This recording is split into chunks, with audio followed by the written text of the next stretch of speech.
most of my life of using business cards. I haven't paid attention to them. I've left them on my desk or in a box. And I haven't developed any profitable relationships with the ones that I really thought I would. Welcome to Alliance Anonymous. Can any of you relate to what I'm talking about? My guess is you probably can.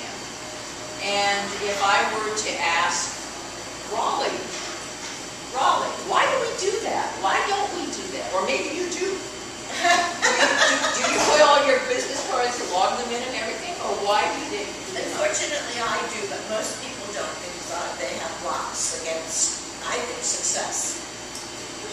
That's what I think. What about the rest of you? Why doesn't it happen? I think it's not having a system.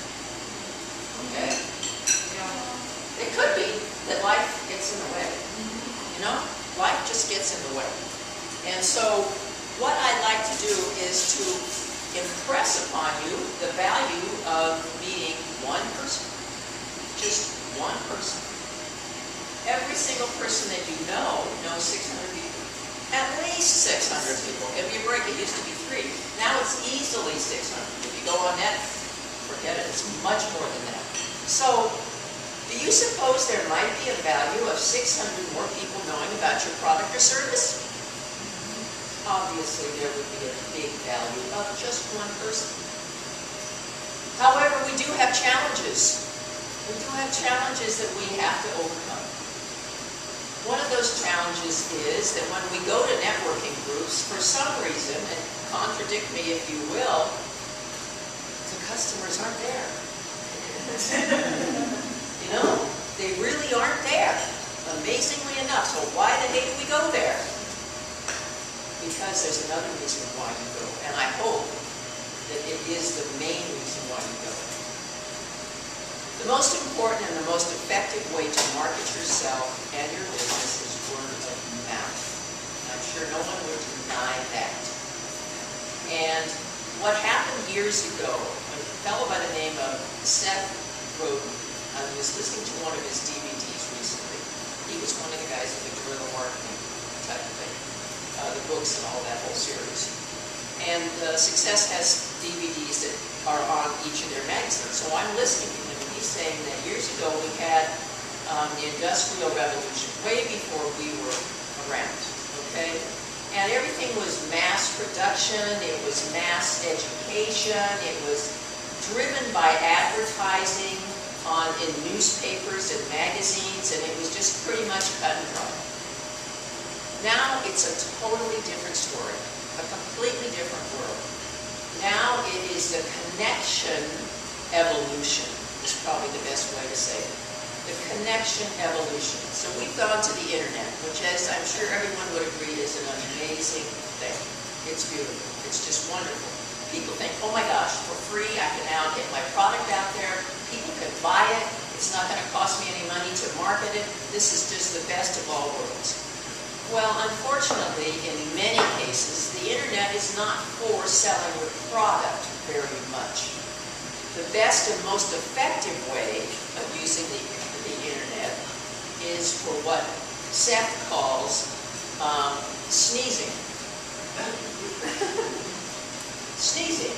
And I'm talking about viral marketing.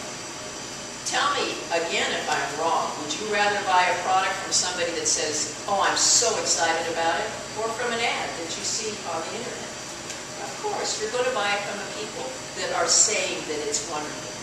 So there's still a very big part of having the internet and to be on it, but you still need to get the point across, person to person, face to face.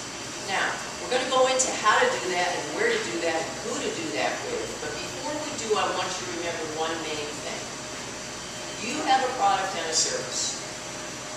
You have certain requirements and things that you do with your business.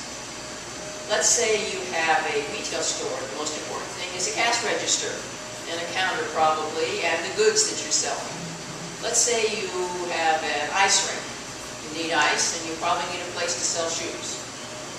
But these are the basic things. Everyone expects to be there. You don't, like for instance, if you were to go on an airplane and you got from point A to point B, when you got to point B, did you get off the airplane and say, gee, we made it in one piece and didn't crash and die? No, we don't say that because that's a given.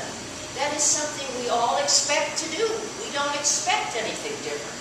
So what I'm saying is, before you even do anything at all, consider what you offer plus. As Seth puts it, you want to be above ordinary. You want to be remarkable. You want something that is above and beyond. When I have people, this is a good example too. I have people come to my workshops, and they may not sign the thing that I'm going to give you that says the people that might be good referrals for me, but I would give them 2 chapters of my book. They didn't expect that, but they'll know more about me. And it's something that they'll tell their friends about. You know what? I didn't ask for that.